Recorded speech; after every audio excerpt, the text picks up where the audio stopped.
Okay, so we've talked a lot about the B.O.S.S system and what does it do and how loud is it and what does it compare to, but we haven't talked about how to install it into a gun yet. So this is the beginning of the installation guide mini series. We paired up with Anthony from Anttech Airsoft and he's gonna run you guys through how to install it. Now, what is this video not gonna be? We're not gonna sit here and talk about pistons and gear ratios and shimming. We are simply talking about how to put the B.O.S.S system onto what you already have. This is not going to be some crazy tech guide about how to build your airsoft rifle. This is simply covering what do you need to do to put the B.O.S.S system onto your gun. Now, starting this off, we're gonna start with the most simple airsoft electronics you can have. The bare bones trigger contacts. There's nothing fancy about this.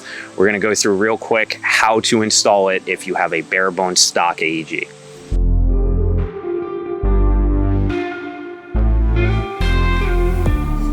Here we have the most basic wiring configuration that you'll see in most AEGs, right? There's no MOSFET. There's nothing fancy going on here. It's just basic contacts, and I have a motor here to demonstrate that this works. When connecting the B.O.S.S cable to this, there's a couple things you need to remember. The first thing is that when your battery is plugged into your gun, your positive and your negative wire have to be put somewhere such that when the battery's plugged in, the B.O.S.S unit is getting constant power from your battery at all times. Second thing now is the signal wire. This has to be placed somewhere on the circuit so that this is only conducting current when the trigger is pulled or when the motor is spinning. So when I'm looking at my B.O.S.S cable and I'm looking at my circuit, I want to think, when I plug the battery in, where am I going to get constant power? Well, an obvious place would be I can take this positive and negative and I can actually just splice them right up here in the connector, and that'll give the B.O.S.S constant power.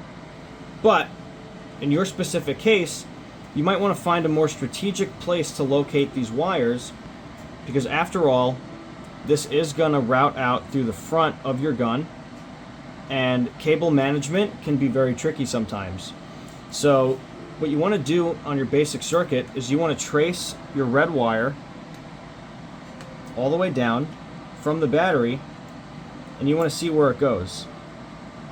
So in the case of these trigger contacts, right here on this top prong, this is the red wire that is connected directly to the battery, and if I put the B.O.S.S wire right there, it will be able to basically get power from the battery without the trigger being pulled. So I'm going to solder that on really quick right now. This is not really intended to be a lesson in soldering. But note some of the little techniques I do to kind of help me do this efficiently. One of those things is just tinning this wire. Tinning it means I'm coating this in solder before I try to solder it to this contact point. And that's going to help everything flow smoothly. When you're looking at trigger contacts or computer boards from the factory, you don't really know what solder they're using. Sometimes it's very high temperature, so you don't want to just assume that your solder is going to stick perfectly to their solder. So what I'm doing right now is I'm just kind of heating this up, getting a feel for it, and if I can, I'm actually going to re-tin this already soldered point. So all I'm doing right now is I'm just adding some of my solder to that. Again, this is not soldering 101. So I'm going to do this pretty crudely just for the sake of demoing for this video. You're obviously going to want to do a much nicer job, because again, routing those wires is a very important part of installing this cable. It's not just where you solder your points, It's making sure that when you close your gearbox shell and you put the gun together, you're not pinching wires, you don't have stuff sticking out. So that's where my red wire can go. Looking at the rest of the circuit, for the black wire, I'm going to do the same thing. I'm going to trace from the battery where this black wire goes. Now, fortunately, on a basic circuit, the black wire has no interruptions in it. There's no switch in between it. So you could solder this directly to your motor. You can splice it somewhere else in the circuit. Doesn't really matter. It just has to get that ground. So what I'm going to do here, actually, I'm just going to splice the wire somewhere in the middle here.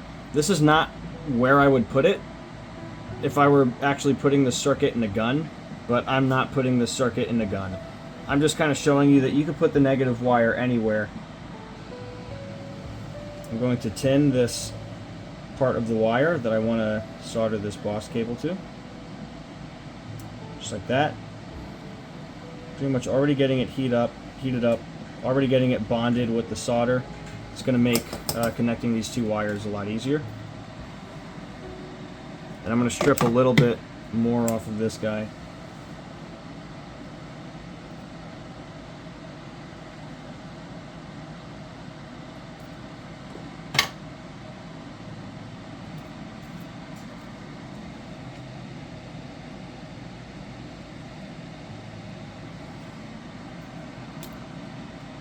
Now I can touch these 2 points.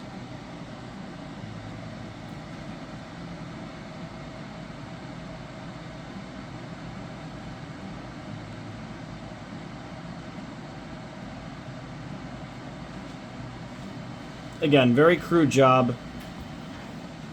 Very crude job, just getting it connected for the sake of this video. But now what you'll notice, the signal wire is not connected to anything. My suggestion, whether if it's a basic circuit or any other circuit, the first step when you're trying to figure out where you want to put the wires from the B.O.S.S cable in your gun, I always suggest starting with the positive or negative, because as you can see, I plug this into the B.O.S.S unit, and when you hear that beep, that means it's getting power. So at least you got the positive and negative right. Now the B.O.S.S unit's not going to fire until I touch this signal wire somewhere along the path of the red wire where it's going to get current. So what do I mean by that? If I just take this wire and if I touch it to the same point I just soldered the red wire, the B.O.S.S unit will fire. That's because the same way that this red wire is constantly getting power from the battery because of where I put it, the signal wire, when I touch it here, it's going to get that signal. But I want it to fire every single time I pull the trigger. So putting the B.O.S.S unit down for now, let's plug this wire harness into this motor.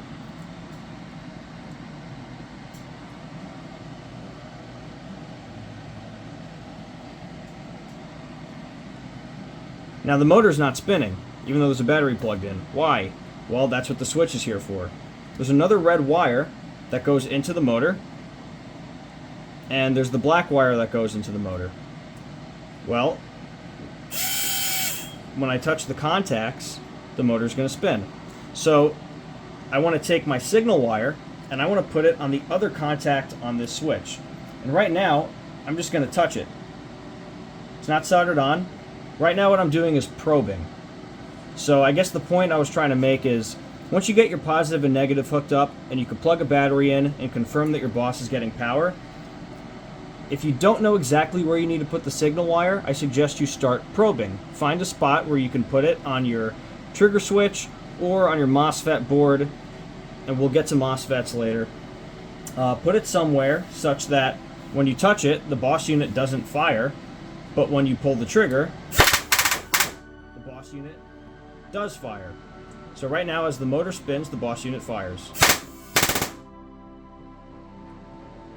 And it was a little bit inconsistent because I'm just physically touching that on there. But when I solder it on, it's going to be a lot more reliable, and you'll see that every time you pull the trigger, the B.O.S.S unit is going to go off. So again, it doesn't matter where on this wire you put the signal wire now. I could put it here on the contact, or I can actually solder it directly to the motor, or I can solder it to the wire close to the motor. It's going to come down to where's the most convenient location for you to put these solder points so that you can have a nice, neatly managed wire harness. Okay. Soldering this, same thing. I'm going to prep this end of the wire, tin it with some solder.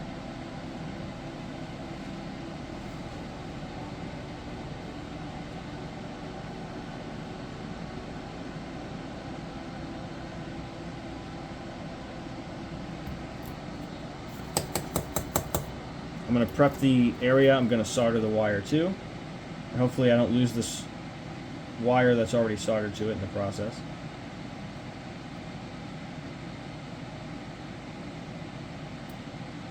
Alright. Now I'm just going to connect these.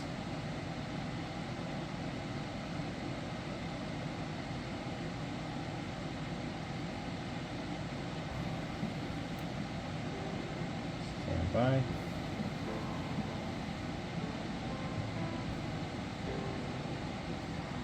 Okay.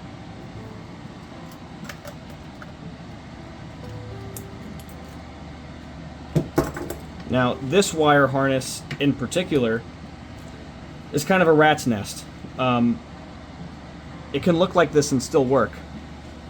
Again, the real finesse, the real art of making wiring harnesses for your airsoft gun, it's just going to be like, how neatly can you create the same circuit so that you don't have a rat's nest in your gearbox and that everything is smooth and looks like it came out of a factory and was done professionally. So now I'm going to pull the trigger.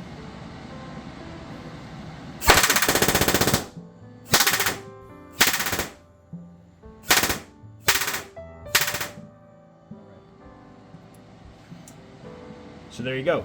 Now,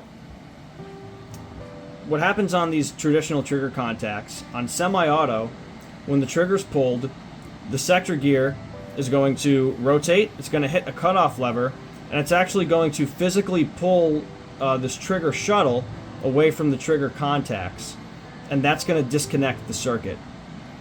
And in doing that, it'll stop giving signal to the B.O.S.S unit, and it will stop firing. Whereas on full auto, the cutoff lever does not disengage this trigger shuttle from the contacts. On full auto, these trigger contacts will touch until you release the trigger.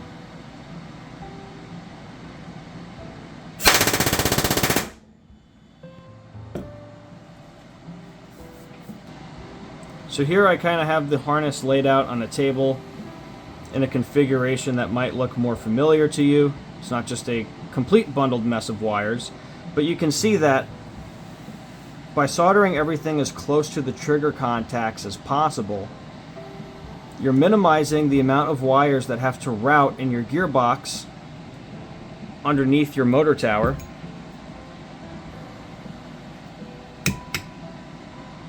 And it's allowing you to just kind of make the front wired portion of this harness more neat.